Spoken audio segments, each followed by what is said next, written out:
Hi, everybody. Welcome back and happy Thanksgiving a few days early, right? Hey, I hope you'll have an opportunity to celebrate with friends and family this week. For several years, a friend of mine and I would get up really early on Thanksgiving morning and participate in the Atlanta Half Marathon. I know a lot of you have probably participated in that. Notice I didn't say we ran the Atlanta Half Marathon. Some years we ran, but sometimes we just participated. But the great thing about starting off Thanksgiving with a really long run is guiltless eating all day long. Now, honestly, that was several years ago. These days, it's just guiltless eating all day long.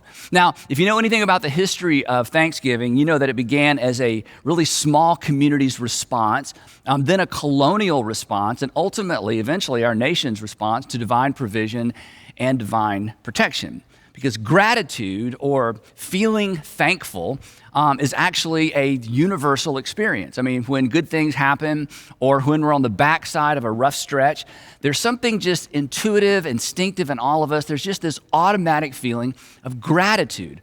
For some folks, it's thank goodness. For others of us, it's literally thank God, but thank somebody or thank something, right? We're just all instinctively thankful, though we may express it in different ways.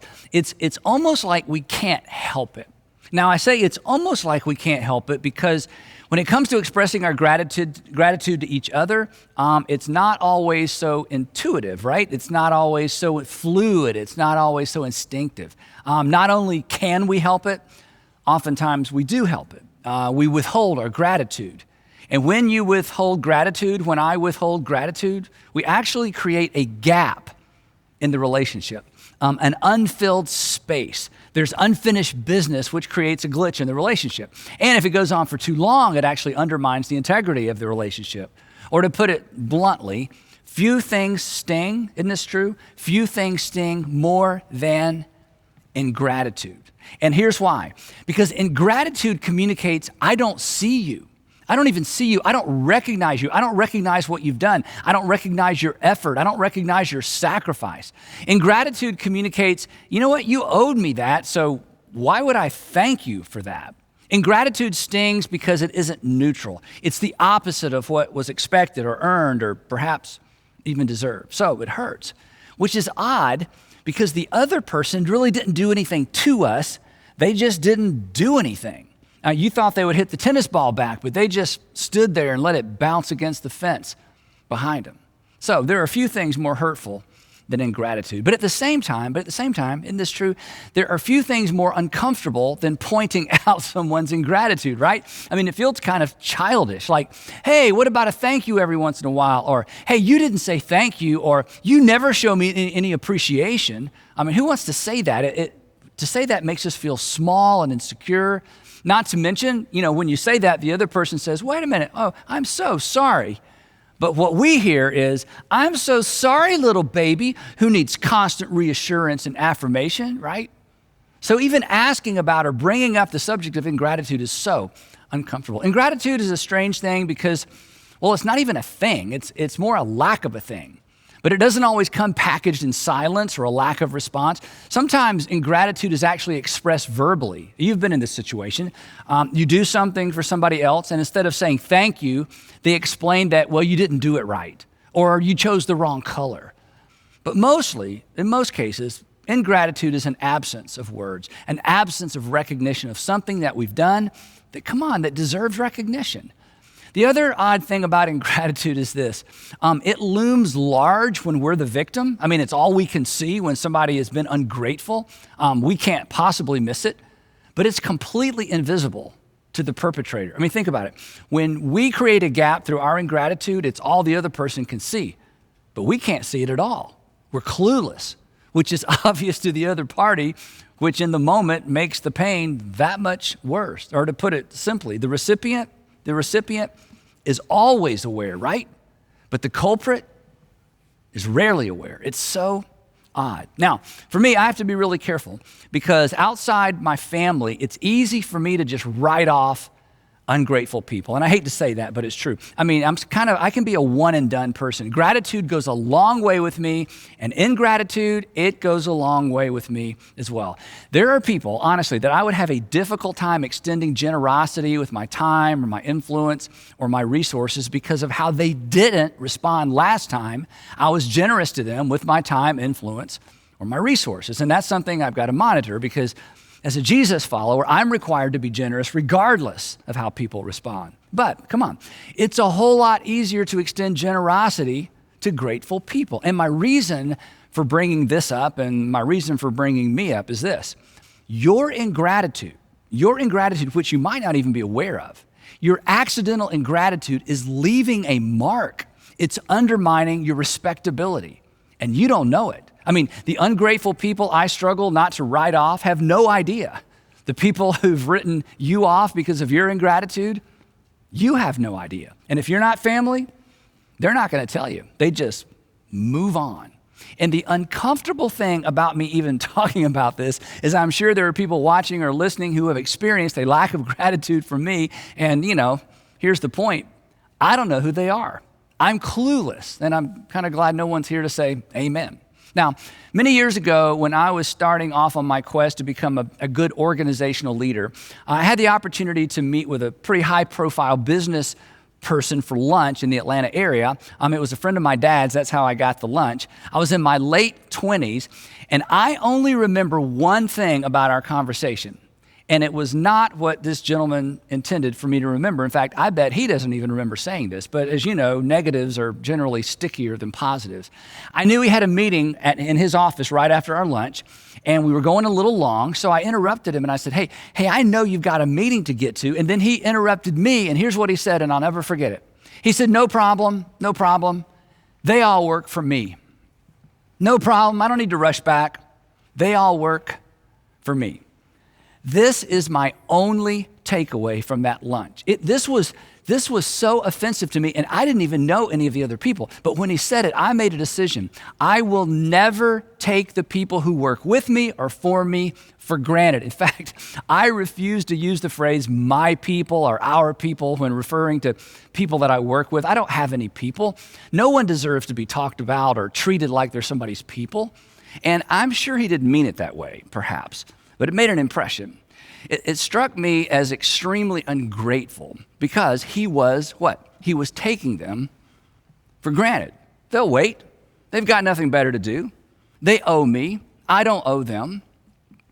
Have you ever felt taken for granted? It's terrible, isn't it? It's dehumanizing. It's one of the worst things you can experience on planet Earth. Now, moving on. If you've ever been accused, think about this. If you've ever been accused, and we all have, if you've ever been accused of being ungrateful, if you're like most people, you probably got defensive. And the reason you got defensive is because you felt like somebody was accusing you of not feeling something. Isn't that true? Somebody says, I don't feel like you're grateful. I think you take me for granted. And we immediately get defensive and we're like, oh no, and we feel like they're judging us. And we get defensive because we think, hey, how could you possibly know how I feel? Which of course is the point. They don't know how we feel. They know how they feel. They feel unappreciated. They feel taken for granted. But we feel otherwise, so we push back and we get defensive. And we say things like this, but I am grateful. Translated, I am grateful on the inside. I have grateful thoughts and feelings towards you, which, while it's true, it's meaningless, isn't it? Because, and this is the point of today's discussion, unexpressed gratitude, think about it. Unexpressed gratitude is actually experienced by the other person as ingratitude. Unexpressed gratitude is experienced by the other person as the opposite of what we convince ourselves we really feel and we really think. Through the years, I've met with lots of men in particular who are super busy and find themselves a little bit alienated from their families and their children. And here's the advice I always give them. I say, look, you love your kids in your heart, but you don't love your kids on your calendar. And the calendar is what counts. The calendar is what connects. The calendar is what communicates what you feel. And the same goes for gratitude. It's the expression of gratitude. It's the expression of gratitude, not the emotion that completes the circle, that closes the gap, that maintains.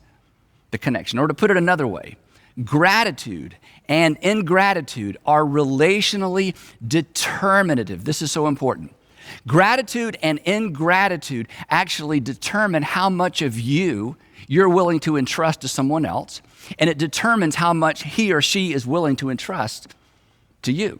Because when we feel taken for granted, we instinctively, it's not a decision, we instinctively withhold part of ourselves in order not to be hurt. Again, gratitude and ingratitude are relationally determinative. They determine something about the relationship. Or think about it this way. Our hearts, and you've experienced this, our hearts actually gravitate toward recognition and gratitude. It's not a decision, it's a response. If you're married or if you're in what you hope to become a permanent relationship, here's a tip. This is so important. Don't let anyone out-grateful you. What I mean by that is be the most grateful person in your loved one's life, because their hearts gravitate toward recognition and gratitude. Now, if you're a middle schooler or a high schooler still living at home, I want to tell you something, but I don't want you to tell your parents that I told you this.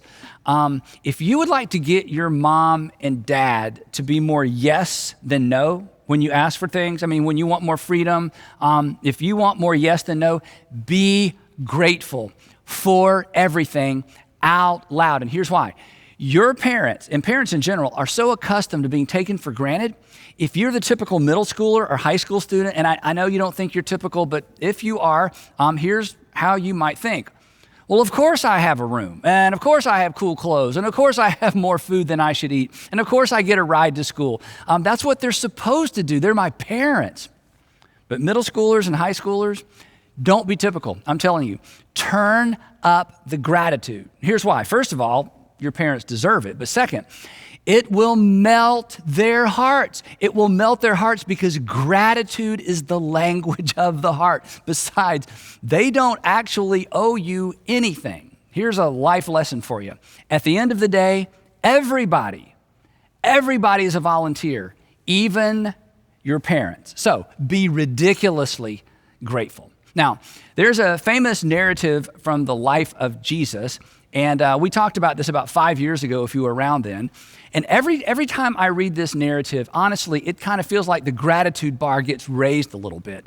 I immediately think about the people I'm grateful for in my heart that haven't heard it from my lips or my pen. Now, Luke, who thoroughly investigated everything in the life of Jesus, begins this narrative like this. He says, "Now Jesus was on his way to Jerusalem, and he traveled along the border between Samaria and Galilee." And if we had a map, I would show you this area. This is a very remote area, sparsely populated. It's kind of in the middle of nowhere. And as he was going, the text says, and as he was going into a village, 10 men who had leprosy met him. People with leprosy, they basically hovered between life and death. They weren't dead, but they couldn't really live. And worse than that, imagine, they stood at a distance and they watched everybody else live their lives. As you know, in ancient times, leprosy was considered highly contagious. People afflicted with leprosy don't experience pain the way the rest of us do. And in a culture, this is the part we can't really understand sometimes, in a culture that required physical labor just to survive, this often resulted in injuries that either went unnoticed or unattended to. So their bodies would visibly deteriorate over time. And the law actually required somebody who had leprosy to live on the outskirts of town in a designated area. And anytime they came toward town or came toward civilization, they had to warn people that they were approaching. Consequently, lepers often created their own communities. They grew their own crops and they survived the best that they could. And it would come as no surprise to Luke's first century readers that a community of lepers were kind of eking out a living in this remote borderland between the predominantly Jewish territory of Galilee and the area inhabited mostly by Samaritans. Now, this has nothing to do with the story, but I think it's worth pointing out. At the end of this account, we discover that this particular community of lepers was comprised of both Jews and Samaritans, two groups who normally would have nothing to do with each other for both political and religious reasons. But here's the thing: pain, suffering, and alienation. Pain, suffering, and alienation have a way of minimizing differences and maximizing what people have in common. When people need each other, politics and religion, they are just not front burner issues. Just a thought. Anyway, Luke continues. He goes on and he says this, these lepers, the 10 lepers, they stood at a distance with their faces covered because they had to cover their faces, which sounds familiar, right? They stood at a distance with their faces covered and they called out in a loud voice from a distance, Jesus, Master, have pity on us. I mean, they're basically out in the middle of nowhere. He's in this little tiny village. They have apparently come into the edge of the village to get supplies. They recognize it's Jesus. They knew him by his reputation, and they call out Master, which was really unusual because this was a term pretty much reserved for those who were continuous followers of Jesus, his disciples, and clearly they were not. But desperate times call for desperate measures, and if he could do what people said he could do, he was their only hope. And the text says, Luke says that when Jesus saw them, he shouted out, he shouted back to them, go, which was not really what they were expecting. I mean, that's what they'd heard for years. Go as in go away. But here's what Jesus said. Jesus said, go and show yourselves to the priest, which they must have thought, go and show them what? There's nothing to show, and besides, the priests aren't all that anxious to see us. In fact, nobody is. But Jesus had a triple intent here. According to the law, anyone with any kind of skin disease after being quarantined had to go to a local priest to be given the all clear before they could go back into society. The implication was by the time you get there, when Jesus said go, the implication was Jesus was saying by the time you get there, when you go, when you see the priest, you're going to get the all clear. But there was even more to it than that. Imagine this. When 10 healed lepers show up, the priest would certainly ask how all 10 of them were healed, and that would be an unprecedented event, and it would clearly be a miracle, which again would add to Jesus' reputation. It would be impossible to argue that something extraordinary hadn't happened. And here's the third thing. Their willingness to go before anything had changed would certainly be an expression of extraordinary faith in Jesus. And if nothing changed on the way, it would make fools of the lepers. So there was a lot at stake, and there was a lot behind this request to go. So if you're in their situation, what do you do in a situation like that? It reminds me of the advice that my great-grandfather gave my father when my father was a teenager. He said this. He said, grandson, if God tells you to run your head through a brick wall, start running and trust God to make a hole. So Jesus said, go, and they went, and not because it made any sense, but because Jesus told them to go. And you probably remember what happened next. And as they went, as they obeyed, as they went, they were cleansed. They literally walked by faith. This is a phrase we throw around a lot in the church and in Christianity, to walk by faith. This is literally what it means to walk by faith. They responded to the promise and the prompting of Jesus before they knew the outcome. That's what it means to walk by faith. But then the twist in the story, and the reason we're even talking about this. One of these lepers, when he saw he was healed, he turned around and he came back. He turned around, he returned, he completed the loop, he filled the gap. He came back, the text says, praising God in a loud voice, and he literally threw himself at Jesus' feet and thanked him. No more social distancing. He walked right up to Jesus and fell at his feet. He was not content. He was not content to feel grateful. He demonstrated it. He expressed it. And think about it, as much as he was ready to get back to living among the living, as much as he wanted to put all of this behind him, he knew he had to close the gratitude loop. After all, Jesus had just given him his life back. So he did what we all need to do. He went back to thank the one who had enabled him to move forward. He went back to thank the one who enabled him to move forward with his life. And Luke, looking back over the story arc of Jesus' life, I think he must have smiled when he penned these next 4 words in Greek, 5 words in English. And he, talking about the leper, and he was a Samaritan. The implication being the other 9 probably weren't. This man had experienced alienation and discrimination on multiple levels. He was extra grateful. And I think the reason for this added, seemingly unimportant detail comes to light when you read the entirety of Luke's gospel. Because over and over in his gospel, Luke highlights Jesus' encounters with outsiders, people that his first century audience would never expect Jesus to have anything to do with. And over, it was the outsiders who expressed the most gratitude. They were not confused about how undeserving they were. Their pride and their busyness did not get in the way of their effort to close the gratitude loop, especially with Jesus. But this incident doesn't end there. Jesus asked a question. He said, "Were not all 10 cleansed? Where are the other 9? Now, in the Greek text, it's interesting because the interrogative where is actually at the end of the sentence for emphasis. Here's how it reads in the Greek. Literally, the 9, where? The 9, where are they? And of course, Jesus isn't really expecting an answer. He's just making a stinging observation. Something is missing.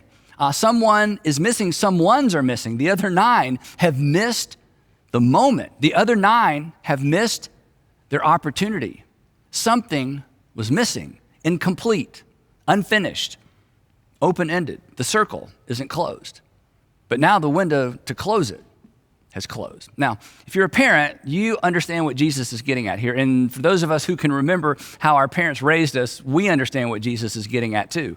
When you were a kid and somebody gave you a gift and one of your parents was standing there, they would immediately say what? They would say thank you, as in, right now, say thank you. There was urgency, like quick, say thank you right now. Time is running out. Close the circle, connect the dots.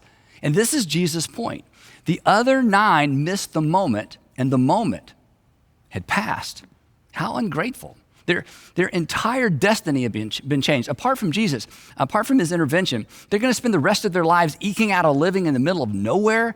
They've been restored to their families and their children. They could work again. They could worship again. And where are they? And when we read this story, isn't it true we respond the same way Jesus did? Yeah, where are those guys? But before we judge too harshly, I imagine if someone had confronted the other 9 about their apparent lack of gratitude, I should say, I imagine that they would have been quick to respond with like, what? We're not ungrateful. We are so grateful. Our hearts are filled with gratitude. I mean, the other 9 had to have felt it, right? But the problem is, like us sometimes, they didn't express it. And Jesus, like us, was baffled. And he asked, has no one returned? Has no one returned to give praise to God except this foreigner? Only one returner? And again, the question is a rebuke. And it also implies that the other lepers may have been Galileans like Jesus rather than Samaritans. Then he turns back to the one who returned and he says once again, rise and go. And of course, this is the second time he's told him to go, but this time there would be no reason for him to return. The circle was complete. And then this final statement, your faith has made you well. So as we wrap up, I want to make 3 quick observations to carry with us throughout this next week. The first one we've already touched on, that unexpressed gratitude communicates ingratitude. There is no neutral ground, and our feelings don't count because our feelings don't connect. Our feelings of gratitude don't close the loop. Worse. The gratitude we feel, think about this, the gratitude we feel but don't express is felt by the other person as the opposite of what we're feeling. We feel grateful. They feel unappreciated, taken for granted. And this is important, telling other people how grateful we are for someone else doesn't count either, even if that person hears us. And here's why I say that. And if you're married, there's a tendency to do this sometimes, right?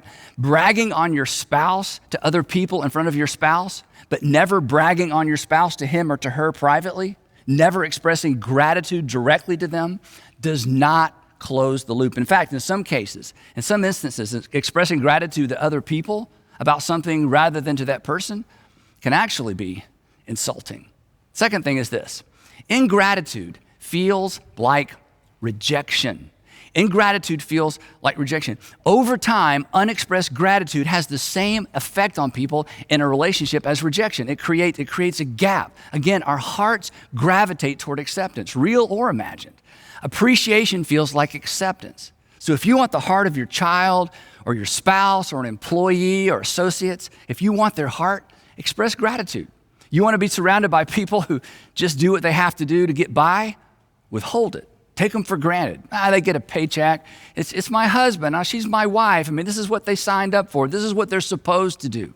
You may keep their hands, but you will never have their hearts. They may stick around, but the relationship will eventually be void of intimacy. Last observation is this. Unexpressed gratitude may indicate an inflated view of self. And here's why I say that. The message of ingratitude is this: I could have done this without you, so I don't really owe you anything. Isn't it true that arrogance and ingratitude are generally found under the same rock? Arrogant people are generally ungrateful people, and ungrateful people usually come across as arrogant. So I want you to be really honest for just a moment. Is expressing your gratitude difficult for you? Is expressing gratitude difficult for you? Are you more comfortable pointing out how something could have been better rather than recognizing how good it actually is? If so, have you ever done any work digging around trying to figure out why you're kind of wired that way? If not, I'll give you a starting point. Here's a hint. Gratitude feels like an admission of weakness. It makes you feel like you may not have been able to accomplish what you've accomplished without help. Guess what? You couldn't. In the wake of your progress, in the wake of your success, in your rearview mirror professionally, academically, financially, relationally, athletically, are dozens of people who facilitated your progress, who facilitated your success. And acknowledging their role is not weakness. It's maturity. It's evidence you've let go of an inflated, unhealthy sense of independence. Gratitude is evidence that you have life in proper perspective. You would not be where you are without the support and the help of other people. You do actually owe them a debt of gratitude, and that's okay. So, back to Luke's account for just a moment. Let's be the one. Let's be the one rather than the 9. Let's make up our mind to be like the one who went back to thank the one who enabled him to move forward. Why not make it the habit of our lives to go back to the people who've allowed us to move forward? So here's a question. Who helped you move forward? Who helps you move forward? Have you thanked them recently? Sure you pay them. I'm sure they married you. I'm sure it's your mom, right? But have you expressed your gratitude lately? You may feel it when you think about it, but have you expressed it? And if not, why not? Could it be you are in fact more like the 9 than the 1? That you took what was given, you got distracted by the new opportunity, the new freedom, the new recognition, and then you just went on your merry way without circling back to say thank you? If somebody told your story, or when somebody tells your story, will you be the story of the 1 or the story of the 9? And here's some good news. You get to decide. But you decide that story one expression of gratitude at a time. Gratitude that we feel but don't express is simply ingratitude by another name. So let's close the loop, right? Let's get in the habit of circling back. Let's be returners. Let's decide today to be the 1. Now, as always, I have 3 questions that I would love for you to process with the folks you're watching with, or maybe by yourself. And the first question is this: who is the most grateful person you know? When you hear a story like this, who comes to mind? Who is the most grateful person you know? Think about that. Then question number 2, when have you felt most taken for granted? Which is just a horrible, horrible feeling. And what was said or not said that heightened that feeling? And how did you respond internally? And then number 3, to whom do you owe a verbal debt of gratitude? Who has or who is facilitating your progress or your success? I hope you'll spend a few minutes answering those questions. Now, You hear me say oftentimes that following Jesus will make your life better and make you better at life. And today's lesson from the life of Jesus certainly has the potential to make your life a lot better, to make all of our lives a lot better. But more importantly, today's lesson has the potential to make someone else's life better as well. It could be there is someone in your life right now that a simple expression of gratitude, a simple expression of recognition could make all the difference in the world. So let's be the one. Let's close the loop. After all, we all have so much to be thankful for. I'd love to pray for us. Heavenly Father, in this season, we are reminded that we do have so much to be thankful for. But Father, I pray that in this season, it will go beyond the stuff. It will go beyond the opportunities, would go beyond the blessings that we know we don't deserve. And Father, that you would give us a sense of who it is around us that needs to hear from us this week, perhaps needs to hear from us today. Give us the courage to break through our pride. Give us the courage to acknowledge those who've helped us. And then, Father, give us the wisdom to know how to express our gratitude in such a way that it connects, that it reconnects, and perhaps heals. And we ask all of this in the matchless name of Jesus, to whom we are so grateful. Amen.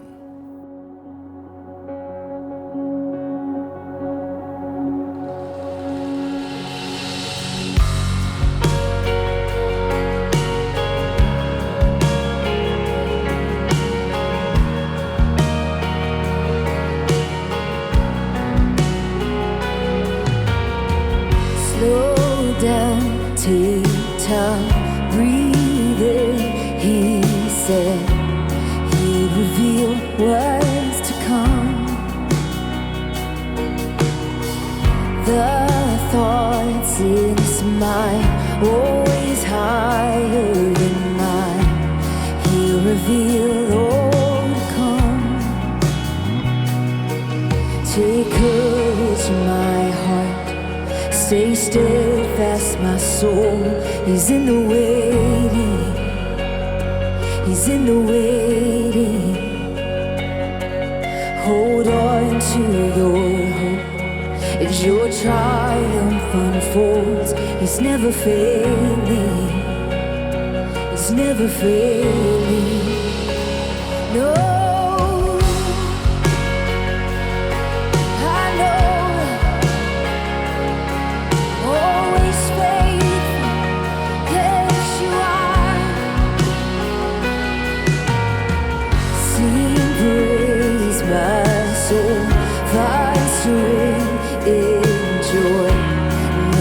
Words lead you on. Do not forget his great faithfulness. The finish all he's begun. Take courage, my heart. Stay steadfast, my soul. He's in the waiting. He's in the waiting.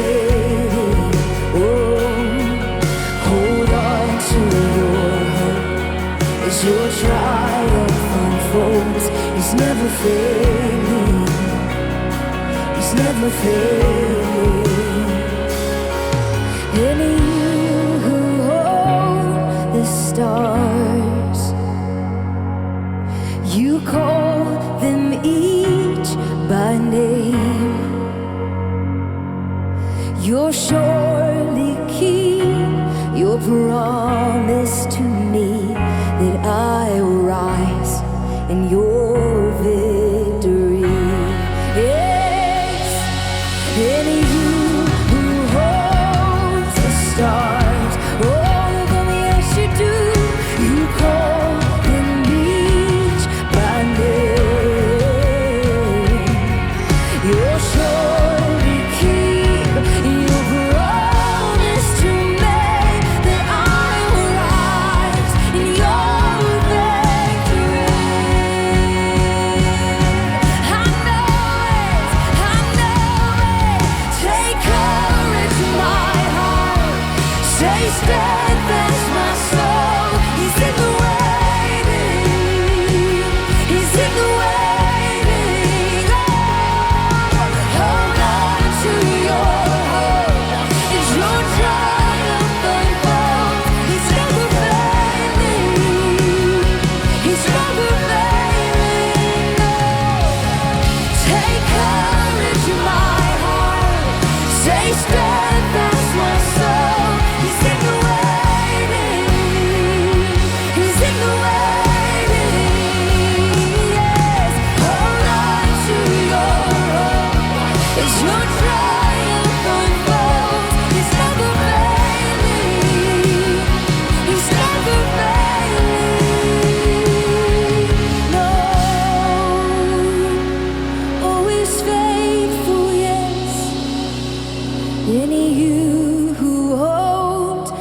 stars. You call them each by name. You'll surely keep your promise to me that I will rise in your victory.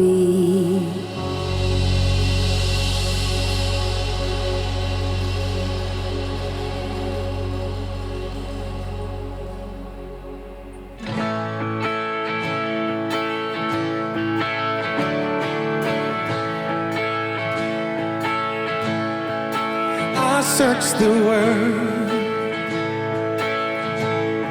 but it couldn't fill me.